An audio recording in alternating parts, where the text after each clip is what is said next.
Subscribe कीजिए हमारे channel Rathore sir online classes को और इस बेल आइकन को प्रेस कीजिए हमारे वीडियो की नोटिफिकेशन सबसे पहले पाने के लिए। नमस्कार दोस्तों, मेरा नाम है दिलीप सिंह राठौड़ और आप देख रहे हैं Rathore sir online classes.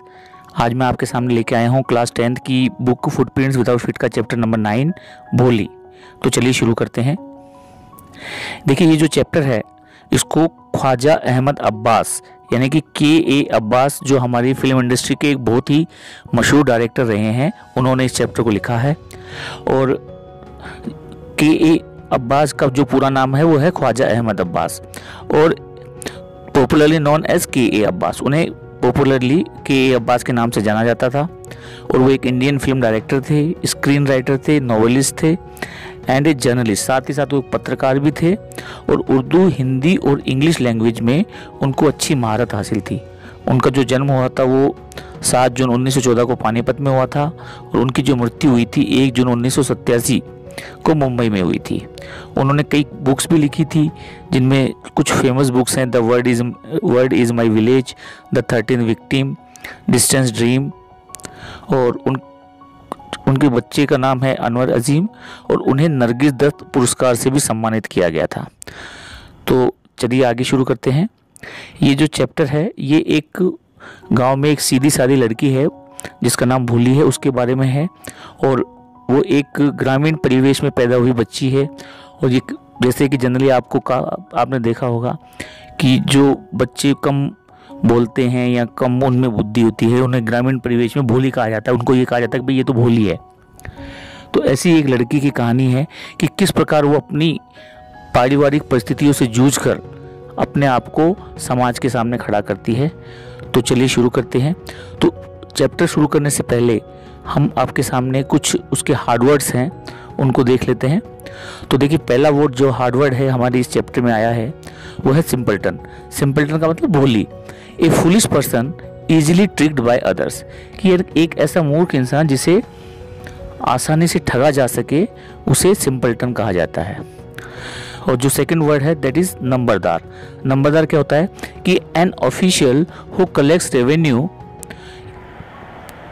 British time में ग्रामीण परिवेश से रेवेन्यू को कलेक्ट करने के लिए एक पोस्ट होती थी जिसे नंबरदार कहा जाता था।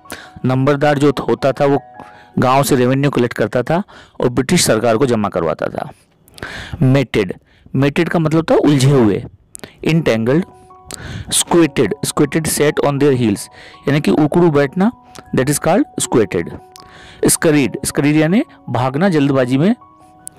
थर्ड लास्ट जो सेकंड लास्ट वर्ड है हमारा वो है गिनिंग। गिनिंग का मतलब होता है कि जब कपास को पौधे से तोड़ लिया जाता है तो उसमें कुछ बीज होते हैं, तो गिनिंग उन बीजों को कपास से अलग करना, this process is called ginning. और डाउनकास्ट का मतलब होता है लास्ट में दैट इज लुकिंग डाउनवर्ड यानी नीचे की तरफ देखना। तो चलिए अब चैप्टर को शुरू करते हैं। Her name was Sulekha but since her childhood everyone had been calling her Bholi. उसका नाम तो सुलेखा था लेकिन उसको बचपन से ही सब उसे भोली ही कहते थे। भोली का अर्थ होता है द सिंपलटन यानी कि एक ऐसा व्यक्ति जिसे आसानी से बेवकूफ़ बनाया जा सके। तो वो कुछ ऐसी ही थी और उसका जो ओरिजिनल नाम था वो था Sulekha. She was the fourth daughter of Numberdar Ramlal. जो गांव का नंबरदार था जिसका नाम रामलाल था उसकी वो चौथी बेटी थी, यानी कि नंबरदार के कुल 4 पुत्रियां थी, उनमें से सबसे छोटी लड़की भोली थी, यहाँ सुलेखा थी। When she was 10 months old, और वो जब 10 महीने की थी, she had fallen off the cot on her head and perhaps it has damaged some parts of her brain। जब वो मात्र 10 माह की थी तो वो खाट पर से सिर के बल गिर गई थी। तो सर के बल गिरने के कारण उसके दिमाग का कुछ हिस्सा क्षतिग्रस्त हो गया था शायद, इसीलिए that's why she remained A backward child. इसलिए उसका दिमाग के कोई हिस्सा कोई क्षतिग्रस्त हो जाने के कारण वो पूरी जिंदगी एक पिछड़ा बालक ही रही, बैकवर्ड चाइल्ड ही रही। And came to be known as Bholi, और सब उसे भोली पुकारने लगे, द सिंपलटन, यानी कि एक ऐसी लड़की थी जिसे हर कोई बेवकूफ बना सकता था। At birth the child was very fair and pretty. जब वो पैदा हुई थी तो वो जो भोली जो थी बहुत ही सुंदर थी और बहुत ही गोरी थी। But when she was 2 years old, लेकिन जब वो मात्र 2 साल की थी, she has an attack of small pox, तो उसे चेचक का प्रकोप हुआ। चेचक का मतलब होता है कि एक बीमारी होती है, इसमें पूरे शरीर के ऊपर छोटे छोटे दाने निकल आते हैं और उसके बाद में जब वो दाने सूखते हैं तो वो पूरी की पूरे शरीर के ऊपर एक निशान छोड़ जाते हैं। इसे चेचक कहा जाता है। Only the eyes were saved, उसका पूरा जो शरीर था वो उससे प्रभावित हुआ, पूरे ही शरीर के ऊपर दाग हो गए, केवल उसकी आंखें ही बची थी। But the entire body was permanently disfigured by deep black pock marks, और उसका जो पूरा जो शरीर था आंखों को छोड़कर वो काले रंग की परमानेंट पोक मार्क यानी धब्बों से पूरा शरीर ढक गया था और उसके पूरे शरीर पर चेचक के निशान हो गए थे। Little Sulekha could not speak till she was 5, और साथ ही साथ ये हुआ कि जैसा कि मैंने आपको पहले बताया था कि जब वो 10 माह की थी तो खाट से सिर के बल गिर गई थी, तो उसके दिमाग का कोई हिस्सा क्षतिग्रस्त हो गया था। तो इस कारण वो जब तक 5 साल की नहीं हुई तब तक तो वो बोल भी नहीं पाती थी। And when at last she learn to speak, और जब उसने बोलना सीखा, सी स्टैमर्ड, तो वो हकलाने लगी। स्टैमर्ड का मतलब होता है हकलाना। The other children often made fun of her, अब देखिए जो बच्चा हकलाएगा तो जो उसके साथ के और जो बच्चे थे, उसकी उम्र के जो बच्चे थे उस गांव में, वो सब उसका मजाक उड़ाते थे। और एंड मिमिक्ड हर, मिमिक्ड का मतलब नकल उतारना, और वो सब उसकी नकल भी उतारा करते थे। एज ए रिजल्ट, और इसका परिणाम क्या हुआ, शी टॉक्ड वेरी लिटिल, वो बहुत ही कम बातें करती थी, मतलब बहुत कम बोलती थी वो। रामलाल हैड 7 चिल्ड्रन, जो रामलाल जो था, भोली के जो पिताजी जो थे जिनका नाम रामलाल थे, जो एक नंबरदार थे, उनके 7 बच्चे थे, जिनमें 3 तो उसके बेटे थे और 4 बेटियां थी। तो Ramlal had 7 children, 3 sons and 4 daughters, and the youngest of them was Bholi, और उन सभी 7 बच्चों में जो सबसे छोटी थी वो भोली थी। It was a prosperous farmers house hold, और रामलाल जो एक समृद्ध किसान था, जैसे कि भी उसका काम ही गांव के किसानों से रेवेन्यू कलेक्ट करना और सरकार को जमा करवाना था, तो वो एक समृद्ध किसान था। There was plenty of eat and drink, तो उस घर में खाने पीने की कोई कमी नहीं थी, खाने पीने के लिए पर्याप्त संसाधन वहां मौजूद थे। ऑल द चिल्ड्रन एक्सेप्ट भोली वर हेल्दी एंड स्ट्रॉन्ग, और भोली को जो छोड़कर जो सारे और जो बच्चे थे वो सब हेल्दी थे, मतलब बिल्कुल स्वस्थ थे और मजबूत थे। स्ट्रॉन्ग का मतलब शारीरिक रूप से काफी बलशाली थे, मजबूत भी थे।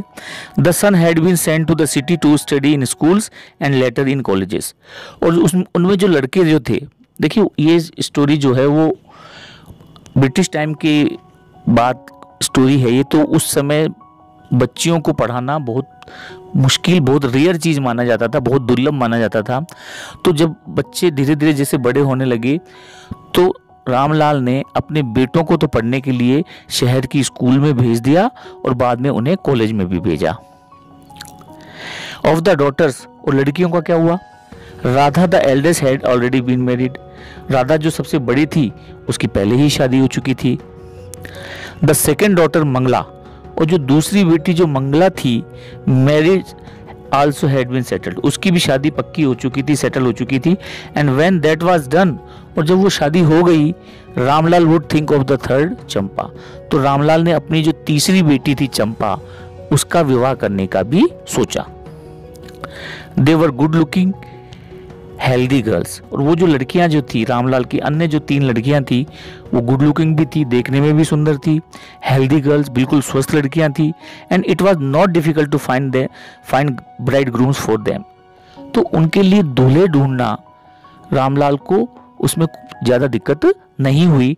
But Ramlal was worried about भोली, लेकिन रामलाल को तो सिर्फ एक ही चिंता थी, और वो चिंता थी उसको भोली की।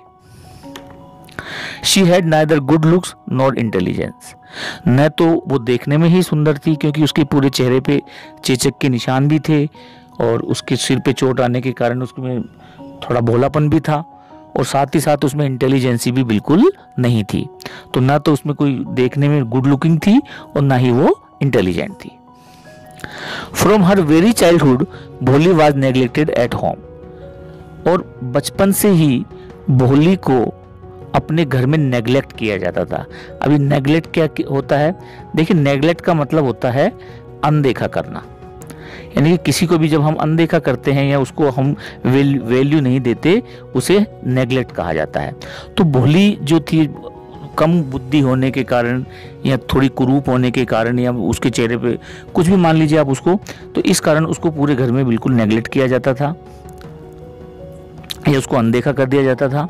भोली was 7 years old when Mangala was married. और जब मंगला की जब शादी हुई थी, उस वक्त भोली की जो उम्र थी वो 7 साल थी। फिर जिस साल मंगला की शादी हुई, the same year A primary school for girls was open in their village. तो जिस साल मंगला की शादी हुई, उसी साल गांव के अंदर लड़कियों के लिए एक प्राइमरी स्कूल खोला गया। और the tahsildar sahib came to perform its opening ceremony. और उस स्कूल की ओपनिंग सेरेमनी यानी उद्घाटन करने के लिए स्वयं तहसीलदार, उस एरिया के या उस क्षेत्र के जो तहसीलदार साहब थे, वो उसका उद्घाटन करने के लिए आए। ही सेड टू रामलाल, उन्होंने रामलाल से कहा, as a revenue official you are the representative of the government in the village. तो उसने कहा, भाई रामलाल, ऐसा है कि एक राजस्व अधिकारी होने के कारण तुम सरकार के इस गांव में प्रतिनिधि हो, and so you must set an example to the villagers. इसलिए तुम्हें गांव वालों के लिए एक उदाहरण प्रस्तुत करना होगा। क्या उदाहरण प्रस्तुत करना पड़ेगा? You must send your daughters to school. तुम्हें अपनी बेटियों को स्कूल में भेजना पड़ेगा। अब रामलाल ये सोच के बड़ी उसमें पशुपेश में पड़ जाता है, क्योंकि उस समय लड़कियों को स्कूल भेजना बिल्कुल एक तरह से वर्जित ही माना जाता था। तो that night when Ramlal consulted his wife, अब रामलाल ने इस बात की चर्चा अपनी बीबी से की, उससे कंसल्ट किया, अपनी पत्नी से कंसल्ट किया। She cried. तो जैसे रामलाल ने उसको तहसीलदार वाली बात बताई, उसकी बीवी जोर से चिल्लाई, आर यू क्रेजी? क्या तुम पागल हो गए हो? If girls go to school who will marry them? अगर लड़कियां स्कूल जाएंगी तो उनसे शादियां कौन करेगा भाई? अगर लड़की स्कूल जाएंगी तो उनसे शादी कौन करेगा? अब देखिए, आज के समय में तो थोड़ा उल्टा ही होता है। पहले पढ़ी लिखी लड़कियों की शादी होने में मुश्किल होती थी, और आजकल कम पढ़ी लिखी लड़कियों की शादी होने में मुश्किल होती है। तो जमाना बिल्कुल बदल चुका है। But Ramlal had not the courage to disobey the tahsildar. लेकिन अब रामलाल में इतनी हिम्मत भी नहीं थी कि वो तहसीलदार के आदेश को ठुकरा सके, क्योंकि भाई आदेश तहसीलदार साहब का था, तो उसने ठुकराना भी उचित नहीं समझा। At last his wife said, आखिरकार उसकी पत्नी ने उससे कहा, क्या कहा? देखिए, I will tell you what to do. मैं तुम्हें बताती हूं हमें क्या करना चाहिए या तुम्हें क्या करना है। Send Bholi to school. ऐसा करो, सारी लड़कियों को मत भेजो, इस भोली को तुम स्कूल भेज दो। Send Bholi to school as it is. जैसी ये है, इसको वैसी की वैसी इसको स्कूल भेज दो। There is little chance of her getting married. अब देखो, इसकी शादी होने के चांसेस तो बहुत कम है, यानी कि इसकी शादी तो होगी नहीं, क्योंकि सुंदर भी नहीं है और इंटेलिजेंट भी नहीं है, तो इसकी शादी होने के तो बहुत ही कम चांसेस हैं। With her ugly face and lack of sense. क्यों नहीं होगी उसकी शादी? क्योंकि उसका चेहरा कुरूप है और उसमें सेंस की कमी है, या इसके अंदर बुद्धि की कमी है, या इसमें कॉमन सेंस नहीं है, इसलिए इसकी शादी होना बड़ा मुश्किल है।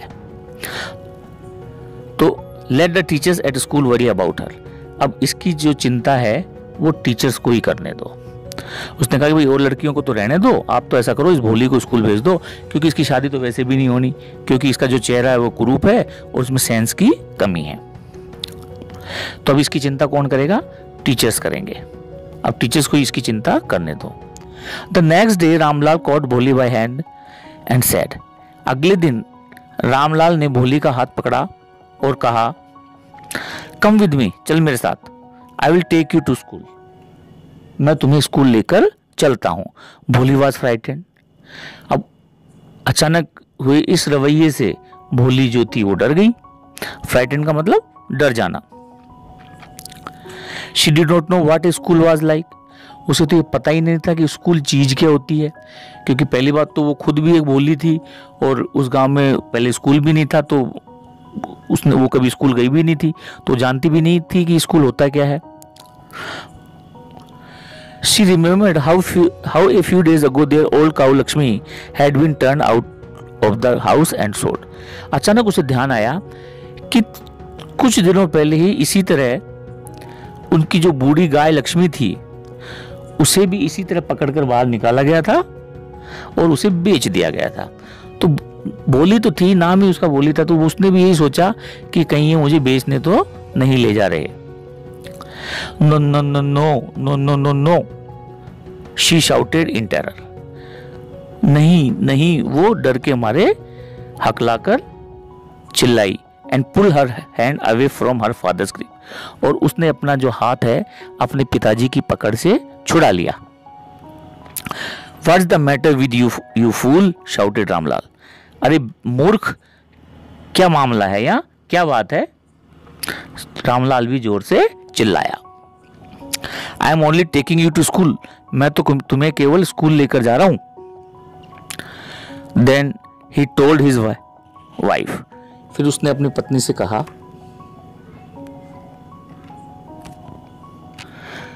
Late her wear some decent clothes today, ऐसा करो आज इसको थोड़े ढंग के कपड़े पहना दो। और else what will the teachers and other school girls think of us when they see her, नहीं तो स्कूल के जो टीचर्स हैं या अन्य लड़कियां क्या सोचेंगी जब वो उसे देखेंगी। New clothes had never been made for Bholi, Bholi के लिए कभी भी नए कपड़े नहीं बनाए जाते थे, यानी कि उसे कभी भी अपने जीवन में नए कपड़े नहीं मिले थे। The old dresses of her sisters were passed on to her, उसको उसकी बहन के पुराने कपड़े ही दे दिए जाते थे। No one care to mend or wash her clothes, और उसके कपड़ों के, मान लीजिए कभी उसके कपड़े फट गए तो न तो उनकी कोई मरम्मत करता था और न ही कोई उन्हें धोता था, यानी कि अगर उसने गंदे कपड़े पहन रखे हैं तो किसी को ये परवाह नहीं थी कि उसके कपड़ों को धोए, और अगर उसके कपड़े फट जाते थे तो उनकी मरम्मत की भी कोई परवाह नहीं करता था। But today she was lucky to receive a clean dress which had shrunk after many washings and no longer fitted Champa. आज वो लक्की थी, यानी कि आज वो भाग्यशाली थी कि आज उसे एक धुली हुई ड्रेस पहनने को मिली थी। हालांकि ये जो ड्रेस थी ये उसकी बहन चंपा की ड्रेस थी जो कई धुलाइयों के बाद सिकुड़ गई थी और अब उसको फिट नहीं आती थी। शी वॉज इवन बार्ड, आज तो उसे नहलाया भी गया था। She was even bathed and oil was rubbed into her dry and matted hair, और उसे नहलाया भी, आज तो उसे नहलाया भी गया था और उसके रूखे बालों में, नोटेड का मतलब उलझे हुए बालों में, मेटेड का मतलब नोटी यानी कि उलझे हुए बालों में उसके तेल भी लगाया गया था, यानी कि उसको सिर में कभी कोई तेल डालने वाला भी नहीं था। Only then did she begin to believe that she was being taken to a place better than her home.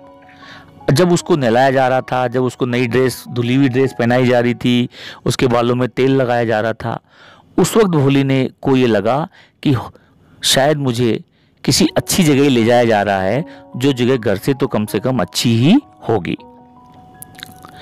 When they reached the school, और जब वो स्कूल पहुंचे, the children were already in their classrooms, तो बच्चे पहले से ही, सभी बच्चे जो थे वो क्लासों में जा चुके थे। Ramlal handed over his daughter to the headmistress, Ramlal ने क्या किया, अपनी बेटी को, हेडमिस्ट्रेस थी यानी कि उस स्कूल की जो प्रधानाध्यापिका थी, उसको हैंड ओवर कर दिया। लेफ्ट अलोन, अब वो बेचारी बच्ची जो थी वो अकेली रह गई क्योंकि उसके पिताजी उसको हैंड ओवर करके यहाँ सौंप के जा चुके थे। The poor girl looked about her with fear laden eyes, उसने अपनी डरी हुई आंखों से हेडमिस्ट्रेस की तरफ देखा। देयर वर सेवरल रूम्स, उस स्कूल में कई कमरे थे। and in each rooms girls like her squatted on mats, reading from books and writing on slates.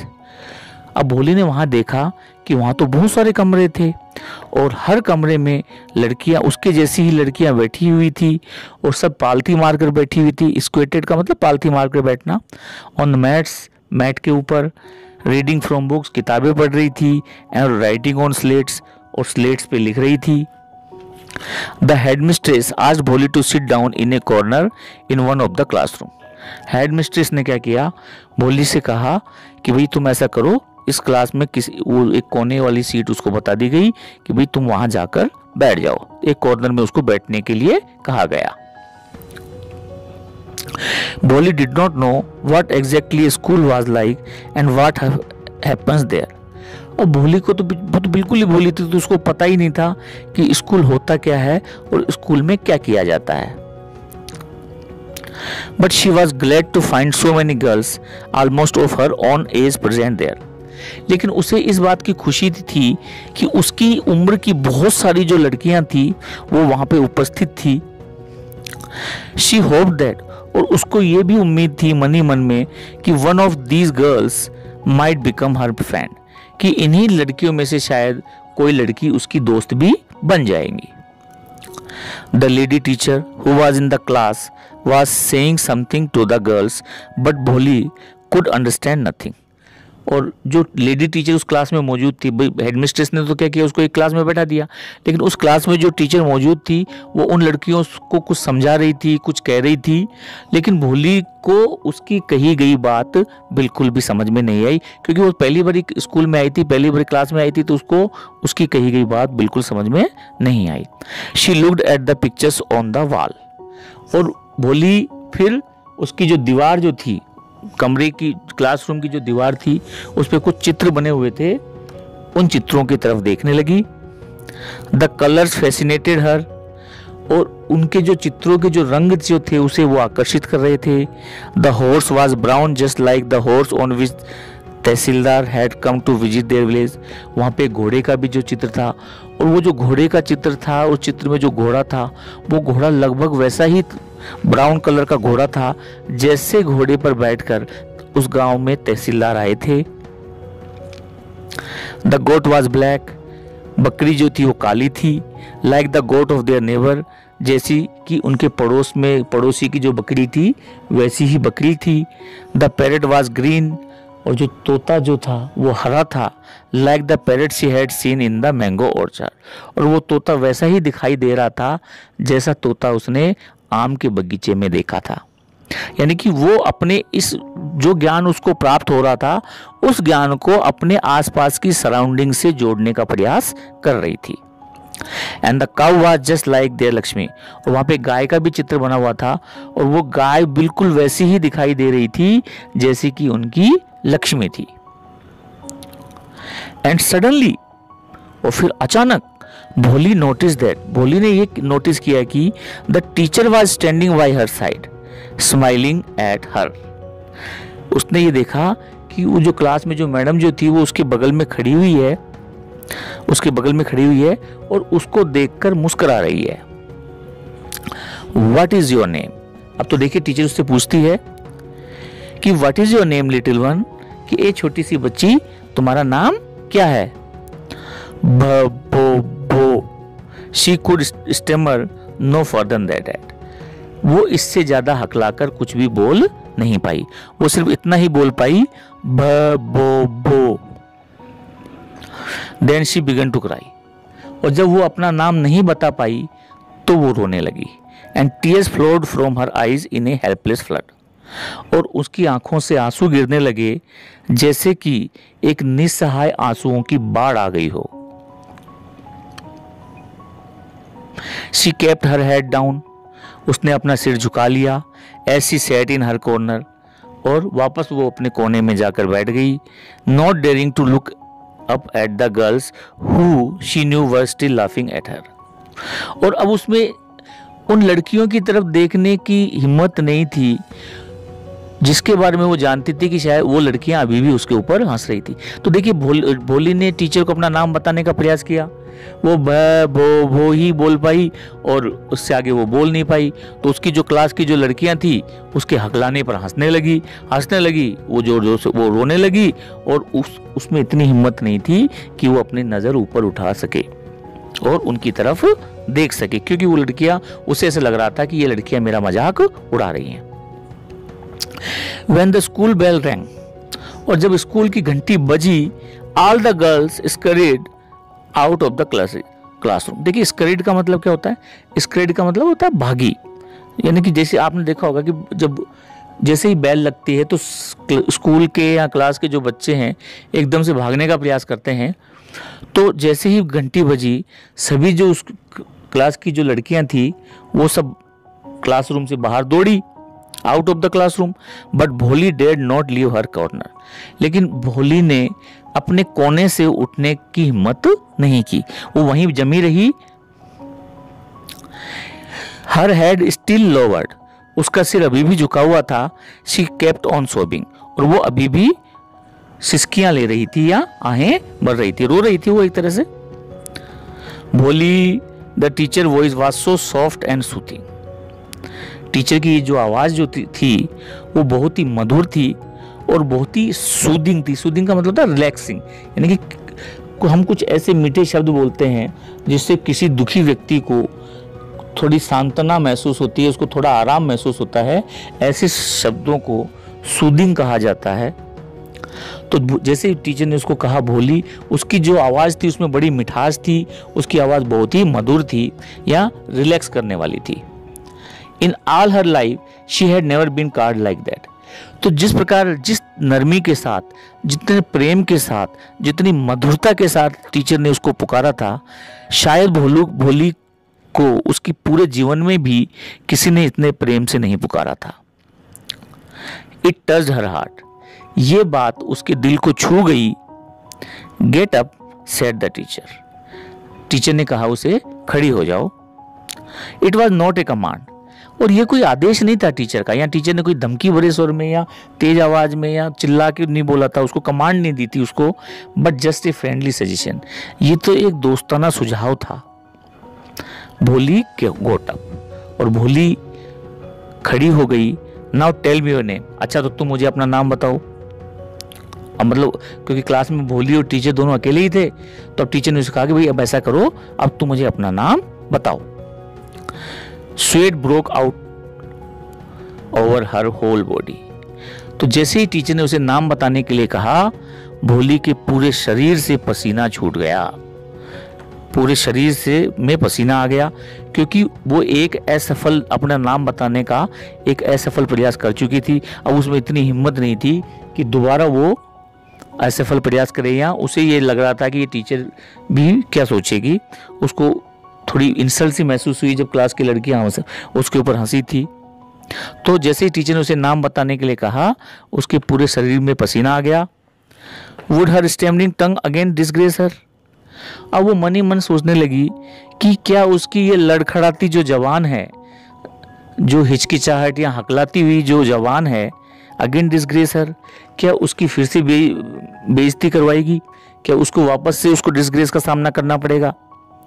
For the shake of this kind woman, लेकिन ये जो दयालु औरत उसके सामने खड़ी थी, केवल उसी के लिए, however she decided to make an effort, उसने फिर एक प्रयास करने का निर्णय लिया कि नहीं, ये जो मैडम है ये बहुत दयालु है, इनके लिए मैं वापस से प्रयास करूंगी।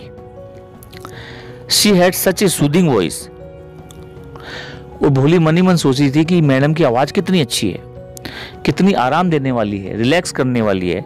She would not laugh at her, और वो तो कम से कम ऐसी औरत है जो उसके हकलाने पर हंसेगी नहीं। भ भो भो, शी बिगेन टू स्टेमर, वो फिर से हकलाने लगी। वेल डन, बहुत अच्छे बहुत अच्छे। The teacher encourage her, teacher ने उसका उत्साह बढ़ाया। Come on now, the full name, जल्दी से अपना पूरा नाम बताओ। ब भ भो भोली, और आखिरकार उसने हिम्मत करके अपना पूरा नाम बोल ही दिया। At last she was able to say it, और आखिरकार वो अपना नाम कह पाने में सफल हुई and felt relieved, और अपना पूरा नाम बताकर उसे बहुत ही आराम महसूस हुआ। As if it was a great achievement, और उससे ये लग रहा था कि जैसे आज उसने पता नहीं कितनी बड़ी उपलब्धि हासिल कर ली थी। Well done, बहुत अच्छे। The teacher patted her affectionately, teacher ने उसको प्रेम से उसका सिर थपथपाया and said, और कहा, Put the fear out of your heart, अपने दिल से बेटा डर पूरी तरह निकाल दो, and you will be able to speak like everyone else, और जब तुम अपना ये डर निकाल दोगी तो जैसे सब बातें करते हैं वैसे तुम भी बातें करने लग जाओगी, या तुम भी बोलने लग जाओगी जैसे सब बोलते हैं। Bholi looked up as if to ask really, और भोली ने जो उसकी जो टीचर थी उसकी तरफ देखा, जैसे उसकी आंखें पूछ रही थी कि क्या वास्तव में मैं कभी और जो बच्चे बोलते हैं वैसे बोल पाऊंगी, या वास्तव में क्या मैं अन्य सामान्य बच्चों की तरह बोल पाऊंगी। Yes yes it will be very easy, हाँ हाँ बिल्कुल ये तो बहुत ही आसान है, टीचर ने उससे कहा।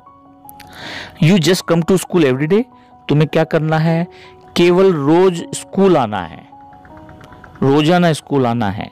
विल यू कम, क्या तुम आओगी। भोली नोडेड, भोली ने अपना सिर हिलाया या सहमति में अपना सिर हिलाया। नो से इट लाउड, नहीं नहीं नहीं ऐसे सिर हिलाने से काम नहीं चलेगा, जोर से बोलो। यस, एंड भोली herself was astonished that she had been able to say it, और भोली को स्वयं को यह आश्चर्य हो गया कि यार मैं कैसे इसको बोल पाई। Didn't I tell you, now take this book, देखो मैंने कहा था ना कि तुम बोल लोगी, तो टीचर से बोलते कि भाई मैंने तुम्हें कहा था ना, now take this book, अब ऐसा करो ये किताब लो, तो टीचर उसे एक किताब दे देती है।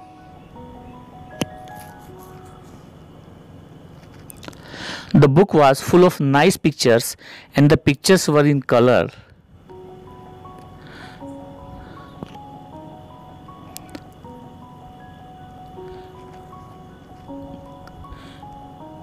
Dog, cat, goat, horse, parrot, tiger and cow just like Lakshmi.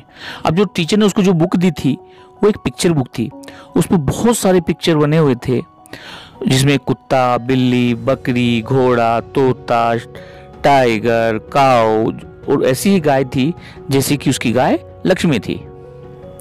And with every picture was a word in big black letters, और हर चित्र के साथ में एक बड़े बड़े अक्षरों में एक शब्द लिखा हुआ था या उसका नाम लिखा हुआ था। In 1 month you will be able to read this book, 1 महीने में तुम इस किताब को पढ़ने में समर्थ हो जाओगी, यानी कि मैं तुम्हें, टीचर ने उससे कहा कि भाई मैं तुम्हें 1 महीने में ये किताब पढ़ना सिखा दूंगी। Then I will give you bigger book, फिर उसके बाद मैं तुम्हें थोड़ी और बड़ी किताब दूंगी।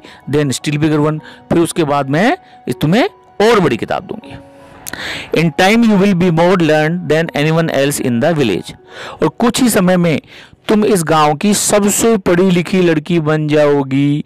तो टीचर उसको बड़े प्रेम से समझा रही थी कि देखो तो ऐसे ही तुम आती रही स्कूल, तो मैं तुम्हें किताब दूंगी, फिर बड़ी किताब दूंगी, फिर बड़ी किताब दूंगी, तो एक दिन ऐसा आएगा जब तुम इस गांव की सबसे पढ़ी लिखी लड़की बन जाओगी, या तुम्हारे जितना पढ़ा लिखा इस गांव में कोई नहीं होगा। Then no one will ever be able to laugh at you, और फिर किसी में भी तुम्हारे ऊपर हंसने की हिम्मत नहीं होगी।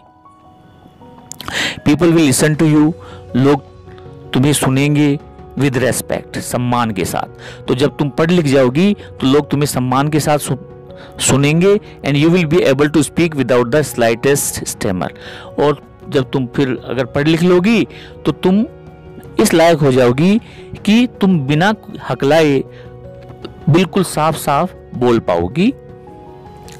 अंडरस्टैंड, समझी। नाउ गो होम, अच्छा तो ठीक है अब घर जाओ। And come back early tomorrow morning, और कल सुबह तुम जल्दी आ जाना। Bholi felt as if Suddenly all the bells in the village temples were ringing. इतने प्रेम पूर्वक व्यवहार को देखकर भोली को ऐसे लगा कि उसके गांव की जो मंदिर की जो सारी घंटियां हैं वो एक साथ ही बजने लगी हो। And the trees in the front of the school house had blossomed into big red flowers. और उसके घर के सामने जो पेड़ था उसमें बहुत से लाल कलर के बड़े बड़े फूल खिलने लगे हों। Her heart was throbbing with a new hope and new life. देखिए, भोली तो एक तरह से बिल्कुल निराश हो चुकी थी, क्योंकि उसके प्रति किसी का भी रवैया अच्छा नहीं था। सब उसको नेगलेक्ट करते थे, घर में कोई उसको घर का सदस्य मानता ही नहीं था, कोई भी उसकी लाइफ को वैल्यू नहीं देता था। जब आज पहली बार उसको लगा कि यार तेरी लाइफ की भी वैल्यू है, जब टीचर ने उसको इतनी वैल्यू दी, तो उसका जो हृदय जो था वो जोर जोर से धड़कने लगा, एक नई उम्मीद के लिए और एक नए जीवन की आशा में वो उसका जो दिल है वो जोर जोर से धड़कने लगा। 10 और इस प्रकार द ईयर पास्ट, सालों साल बीत गए। The village became a small town, और वो जो छोटा सा जो गांव था वो एक छोटा कस्बा बन चुका था। उनका जो गांव था वो एक छोटा स्मॉल टाउन बन चुका था, कस्बा बन चुका था। और इसी के साथ मैं ये जो वीडियो है समाप्त करता हूँ। नेक्स्ट वीडियो में हम देखते हैं कि क्या भोली पढ़ पाई, और पढ़ पाई तो कितना वो आगे बढ़ पाई, और आगे बढ़ के उसने क्या क्या कारनामे किए, क्या वो ज़िंदगी भर भोली ही बनकर रही, वो हम देखेंगे नेक्स्ट वीडियो में। अगर आपको वीडियो पसंद आया हो तो चैनल को सब्सक्राइब कीजिए, वीडियो को शेयर कीजिए, वीडियो को लाइक कीजिए और अपने समस्त दोस्तों में इसको शेयर कीजिए, ताकि ज़्यादा से ज़्यादा बच्चों को इसका बेनिफिट मिल सके। जय हिंद, जय भारत। सब्सक्राइब कीजिए हमारे channel Rathore sir online classes को, और इस बेल आइकन को प्रेस कीजिए हमारे वीडियो की नोटिफिकेशन सबसे पहले पाने के लिए।